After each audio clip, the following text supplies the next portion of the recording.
Hello crafters, this is Yana Smakula. Welcome back to my channel. I've been meaning to share this project and video tutorial for quite some time now, but I was waiting for the main die set I used for this video to come back in stock. It is that beautiful door die from Spellbinders. It is called Always Welcome, and it is their October 2020 large die of the month. This die is now available for anyone who'd like to purchase it. You don't need to be a club member to get it, so I'm excited to share this video with you. Now, what's really awesome about this die set, the door, is that it coordinates perfectly well with the lamppost from the Spellbinders November 2020 card kit of the month called Merry Wishes.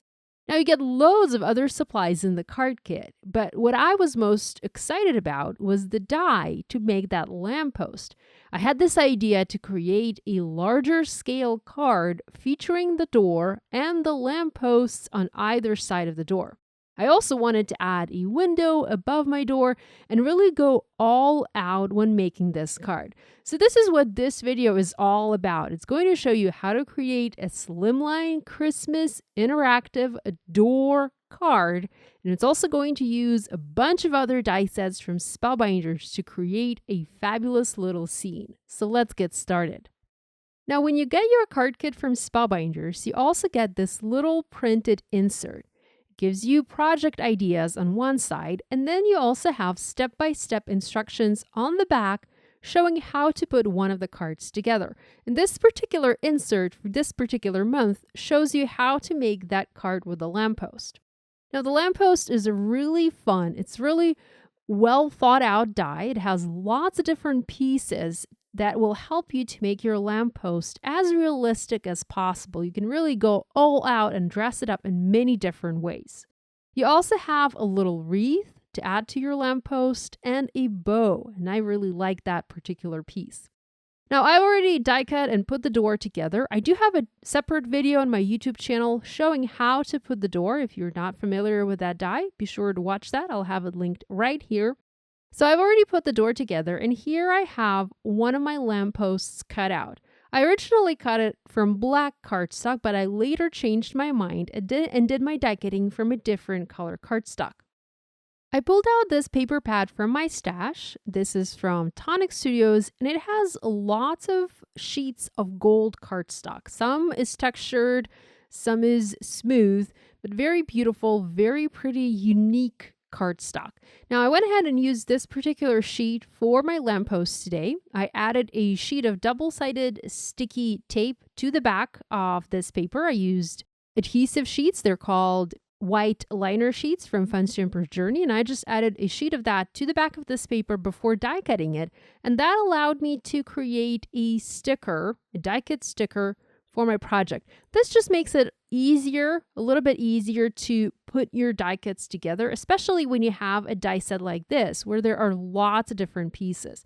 You can, of course, use glue, but when you have a sticky die cut, it just helps the process to go a little bit faster. So I've assembled one of my lampposts, and as you can see, it has quite a few pieces to make it as realistic as possible. Next, I went ahead and used the insert die from the door and die cut several panels. I have 4 panels here. I adhered them to a light blue cardstock panel, and I'm going to use that to create a window above my door. I wanted this card to resemble a house, and I wanted to have a door above my window, so that's the idea behind it. These pieces I once again die cut from gold cardstock, and I added adhesive to the back to make it easier to adhere them onto the light blue panel. And now I'm just adding the pieces onto the panel. Now, I am keeping some of the negative pieces in place just to make the window a little bit more interesting. Now, if you make a different type card or different size card, you can also make French windows for your door and place 2 skinny windows next to the door on either side. I think that would also look really fun, and I'm actually looking forward to trying that idea, maybe for my next card with this door die. So here I've added the door to the top of my panel, and you can see how this card is starting to take shape. I also have a bunch of other pieces that I'm going to go ahead and add to the door to decorate it.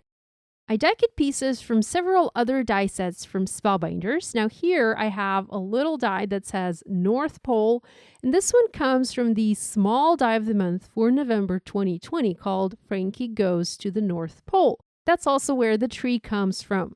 Now that particular die set also includes an adorable little snowman. Well, you can actually build two different snowmen, but I'm not using the snowman for my card. I just wanted to have that signpost that says North Pole and the Christmas tree. Now to assemble the Christmas tree, I die cut the tree trunk from black cardstock, and I also die cut the branches from 2 shades of green. Now I'm just using glue, and I'm going to adhere the branches in place and overlap them slightly to create a slightly dimensional, slightly more fuller tree.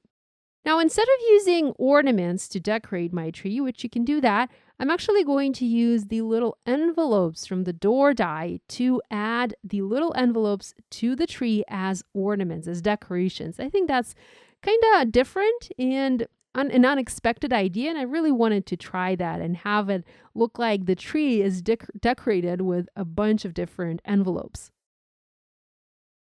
Now, there is 0 stamping happening on this card. It's all die cut. Every single piece, even the sentiment on this card is die cut. While I do love to stamp, I also love to sometimes create die cut heavy cards like these. It's not a card that I would mass produce. It's also probably not the card that I'm going to give away. I will most likely keep it on my desk or maybe put it on a wall. I have a wall of cards above my desk that I keep for inspiration. But it was a really fun card to make, and I had the best time playing with my supplies. So I created a slimline card base using white cardstock, and I believe that measures 8.5 by 3.5 inches.